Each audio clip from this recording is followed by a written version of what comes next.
So the question I'm going to answer today is, will Uber and Amazon freight platforms eliminate the need for freight brokers? That's the question I've been asked hundreds and hundreds of times. And as you can see here, I got a lot to go over, so I want you to stick tight. But if you hang around to the end, I'm going to share with you something very, very important that could significantly help your business as it relates to this, okay? So the fact is, a digital freight broker, just so we can define it here, is a freight platform that directly connects shippers and truck drivers, okay? So at the most basic level, what those platforms are portraying and the positioning that they're taking is they're trying to eliminate freight brokers. So that's the reason why I've gotten so many questions, and that's the reason why we're here today. I want you to be clear about that up front on what a digital freight broker or digital freight platform is, okay? All right, so the question is, will they eliminate the need for freight brokers? Before I give you my answer, I'm going to tell you a quick story because I think it's very, very relevant and you need to understand this. All right. Back in 1992, online stock trading happened for the first time with a company called E-Trade. So E-Trade started online stocks. So you could buy and sell stocks on the stock exchange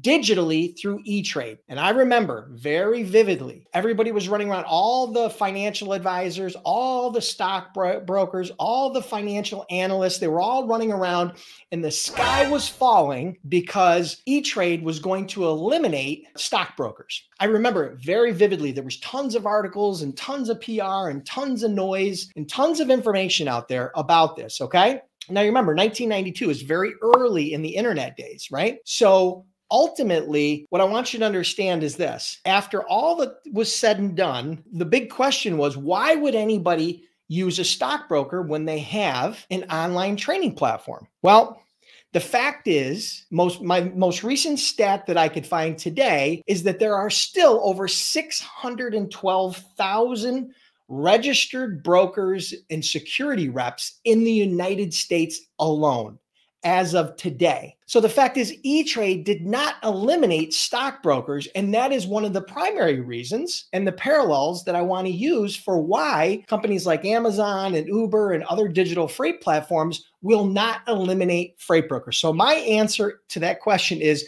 no, they will not eliminate the need for freight brokers. All right. I do want to lean in here because you have to pay attention because the devil's in the details. All right. So yes, freight management and overall freight volume will become more digital. And as a broker, you will have to adapt and evolve in order to thrive in the digital economy. All right. And in this industry moving forward over the next 10 to 20 years, you will have to evolve. Meaning when I first started my freight brokerage back in 2003, a lot of brokers were still operating off of Excel spreadsheets, right? That was high tech for them. So yes, those brokers will probably disappear. Okay. So I'm going to tell you another quick story here. And that's this. I don't know if you remember the company called Blockbuster Video. Okay. Blockbuster Video was a company that rented videos offline. So you would go to a store and you would rent an actual physical VHS tape and you would bring it home. You'd put it in your VCR, you'd play it, you'd bring it back. Usually you'd forget to rewind it. They would charge you.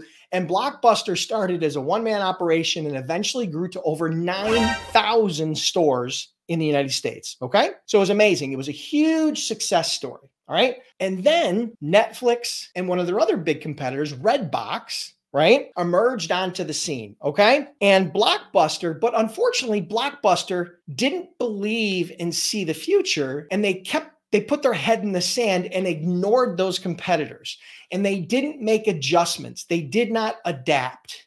And eventually, in 2010, Blockbuster went from being a multi-billion-dollar company who dominated the industry, who was the biggest and baddest guy on the block, to going bankrupt and going out of business. Okay. So ultimately, what I want you to understand here is what I said early on. If you are going to thrive, if you are going to survive in the new age, you are going to have to adapt. You're going to have to evolve. That's the important thing that I want you to take from this. Okay. So I'm going to give you 3 tips right now. Lean in very carefully. I'm going to give you 3 tips on how to thrive as a freight broker in the digital age. All right. So here we go. Number 1, I've already said it. You have to learn to evolve and leverage technology to enhance your offering lower your operational cost, and make you more efficient and competitive. Understand that. You have to leverage technology in order to help enable those pieces, right? No more operating off legal pads and Excel spreadsheets, right? The technology is out there. It has evolved. There are tons of TMSs out there, tons of transportation management software out there that you can use. Some were just born in the last year and are still evolving, and others have tried and true and been around for a long time. You guys all know, I highly recommend Tim Higham, a CEO at Ascend TMS. And if you guys wanted to check that out, I'll put a link on the screen really quick here. Let me see. freightbrokerbootcamp.com/TMS. You can get signed up for free with no credit card. Okay. So you guys can check that out. I've highly recommended them for many years. I know Tim Higham personally. He's the CEO. They're very savvy technologically and they're very forward thinking. Okay. So that's number one. You're going to have to evolve and let technology play a bigger role in your business. All right. Number two, you've heard me say this before, and you're going to hear me say it hundreds of more times. Focus on relationships over transactions. This is a huge advantage that traditional freight brokers have over digital freight platforms because there is no relationship, right? It's very arm's length. It's very digital, which is very, very bland and doesn't allow you to have that rapport and relationship and trust that you can have by building those personal relationships, not only with your shippers, but your carriers. Digital freight brokers are more transactional. Traditional freight brokers are focused on relationships and trust. Okay. And number three, lean in really quick, because this is something that I think can really help you as you grow your business, right? So as you are evolving as a freight broker, what I want you to look for is opportunities that require a level of complexity. What do I mean by that? Well, a one pick, one drop van load is probably one of the least complex loads out there, right? It's a lot of van capacity. It's one pick, it's one drop. It's the least likely to have an issue, okay? Palletized van load, right?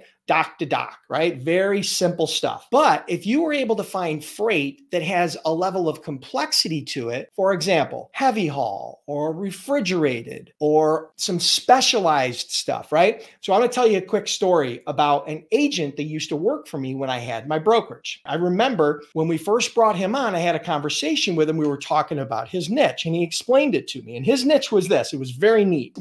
Couple of his big customers were companies that purchased outdated computers from banks. So for example, a bank has thousands of employees, maybe 10 or 20 or 50 different locations across the United States. And every 2 or 3 years, they need to replace their computers internally. Okay. So what he did was he actually would provide like a white glove service where they would actually manage the entire project of removing those computers from those facilities and then delivering them to the warehouses or to the other facilities where the buyer, his customer, was actually going to refurbish those machines. So they would actually go into the buildings, pick up the computers, package them up, put them on a truck that they brokered. It wasn't a truck that they owned. It was a truck that they brokered, and then deliver it to the other facility where they were going to be refurbished. Now, I remember when he first told me his typical margins on a process like this were 30 or 40%. Now, understand that this is not straight brokerage. There was some other white glove service associated with it. So I don't want you to get the misconception that all brokered loads are getting 30 or 40%, because that's not the case. This had a white glove type service built into it. It had an extra level of complexity built into it. And so ultimately, what I want you to understand from that example, and he would bid on these entire projects. It wasn't individual loads. So they would say, hey, we've got, 400 or 500 or 1,000 computers we need to pick up at this facility. What's your overall project price? And then that would include everything from A to Z. Okay. So what I want you to understand from this example is complexity creates opportunities, right? More complexity you can find within your shippers, the bigger challenges you can find within your shippers, within the supply chain, the more opportunity you have, the more demand you will have, and the longer life cycle you would have.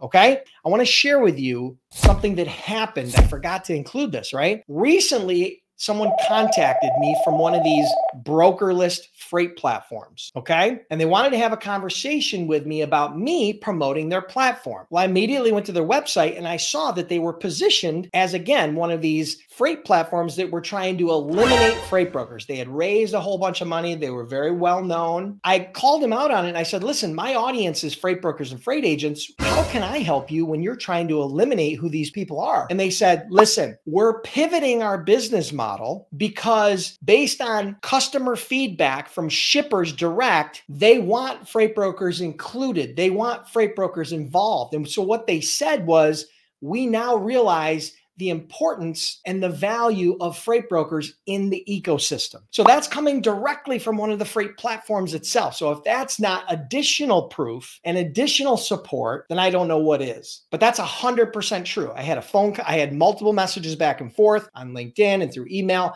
as well as a phone call with the CEO of the company, or I think it was the president or CEO. Right? Now, they were great guys, but the point is I wanted to share that with you because I want you to understand that I truly believe, not just based on some random facts you find online, in my own personal experience and my own personal research, that freight brokers are here to stay as long as you evolve, as long as you follow those 3 tips. Okay? So that's my take on it. Again, I do not believe that these digital freight platforms are going to eliminate the need for freight brokers. I mean, the fact is we've seen numerous, even in the recent past, go bankrupt because they have yet to prove their business model or sustainability. For example, Convoy filed bankruptcy, Surge filed bankruptcy, some smaller ones have filed bankruptcy. There's been other ones in the past that have failed. So I'm not saying that these digital freight platforms are all going to go away, but I can almost guarantee you, my personal opinion is that they are not going to eliminate the need for freight brokers. So I hope you enjoyed that. Take those 3 tips I shared with you and take them to the bank, because I can guarantee you that that will help future-proof your business. And listen, if you like this, make sure you hit the like button and subscribe to the channel, no matter where you're at. If you're following me on LinkedIn, follow me there. If you're on YouTube, make sure you subscribe to the channel. Truly appreciate you guys being here. If you're curious about becoming a freight broker or a freight agent and you're looking for some help, right? You're looking for some assistance. You're looking for a guide, step A to Z. Check out freightbrokerbootcamp.com. We are the most cost-effective and comprehensive online freight broker and freight agent training platform. Trained over 10,000 students, and we offer a 60-day, 100% unconditional money-back guarantee. So check that out again at freightbrokerbootcamp.com.